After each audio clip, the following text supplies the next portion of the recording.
shu mollar to'liq obzorini beramiz.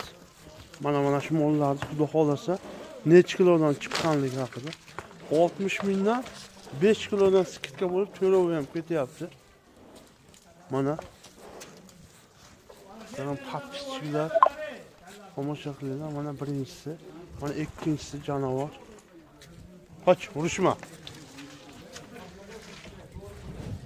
Semizlik o'rta mollar, yoqsiz mollar 60 mingdan baraka bo'lib Samarqandga ketyapti. Mana bu 4-inchisi 5 kilodan. Patpiska qilib lak bosishlikni esdan chiqarmanglar. Agar qancha patpiska bo'lsa, lak bo'lsa, bizni ishlarimiz shuncha rivoj topadi. Sizlar hech narsa yo'qotmaysizlar inshaalloh.